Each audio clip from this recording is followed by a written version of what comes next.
Here we will talk about cyanosis. Cyanosis is an abnormal bluish discoloration of the skin and the mucous membranes. It's caused by high levels of deoxygenated hemoglobin circulating within the superficial dermal capillaries and the subpapillary venous plexus. Hypoxemia, not to be confused with hypoxia, which reflects tissue oxygenation, is a deficient oxygenation of blood that leads to cyanosis. Whether or not cyanosis is apparent to the human eye depends on dermal thickness, cutaneous pigmentation, and the state of the cutaneous capillaries. In light of this, cyanosis is best appreciated in areas of the body where the overlying epidermis is thin and the blood supply is abundant, such as the lips, malar prominences, nose and cheeks, ears, oral mucous membranes like buccal and sublingual. It's better appreciated in fluorescence lightning. Cyanosis is classified as being either peripheral or central, as its name implies, in addition to the hands and feet. Central cyanosis is apparent at the lips, tongue, and sublingual tissues. Peripheral cyanosis, on the other hand, if pun intended, spares the oral mucosa but causes bluish discoloration of the hand and feet. It's the result of vasoconstriction and diminished peripheral blood flow from the various causes. Pseudocyanosis can mimic peripheral cyanosis. However, there is no response to attempted blanching of the skin by applying pressure. Pseudocyanosis is generally due to drug exposure, such as amiodarone, and much more rarely these days, metal exposure, chrysiasis, argyria. And now we will talk about the causes of central cyanosis and the peripheral cyanosis.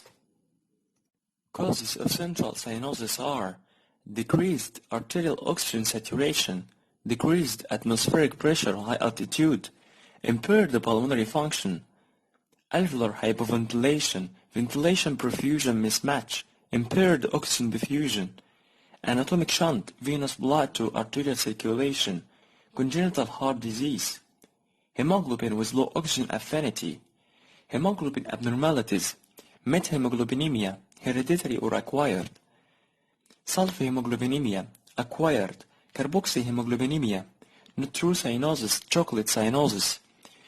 And now we'll talk about the causes of peripheral cyanosis.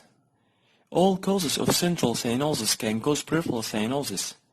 Reduced cardiac output, left ventricle failure or shock, cold exposure, redistribution of blood flow from extremities, arterial or venous obstruction. In order for circulating blood to appear blue, it requires an elevated amount of blue pigment to accumulate.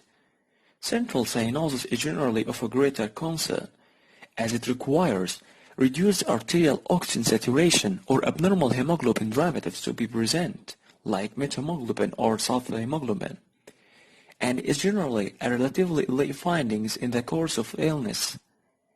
The increased amount of deoxygenated hemoglobin is due to either an increased amount of venous admixture due to vasodilatory effects on the venous plexi, or by reduced arterial oxygen tension in the capillaries. In central cyanosis, either saturation of O2 is reduced or abnormal, non-functional hemoglobin is present, which is why central structures and the mucosa are affected. This is in contrast to peripheral cyanosis, where there is a normal saturation of O2 but increased extraction of oxygen in the setting of peripheral vasoconstriction, and thus decrease the peripheral blood flow. The approach to the patient with cyanosis is simple, yet it's of vital importance to determine the underlying cause. A standard history and a physical examination answering the following four questions. The first question is, what is the timing of onset of cyanosis? Is it congenital or acquired? Presence of cyanosis at or from birth suggests congenital heart disease.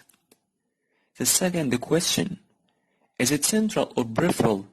On examination, one should rule out pseudocyanosis and warm extremitis to approach the peripheral cyanosis, in addition to seeking evidence of coexistent cardiopulmonary disease. The third question, is circulating present? Cyanosis and the clubbing nerves differential to the congenital heart disease, suppurative pulmonary disease, and right to left shunting, cardiac and intrapulmonary. The fourth question: what do the arterial blood gas and the pulse oximetry show? However, if pulse oximetry is indeterminate, perform co-oximetry for abnormal hemoglobin types. These are generally straightforward. However, if pulse oximetry is indeterminate, perform co-oximetry for abnormal hemoglobin types.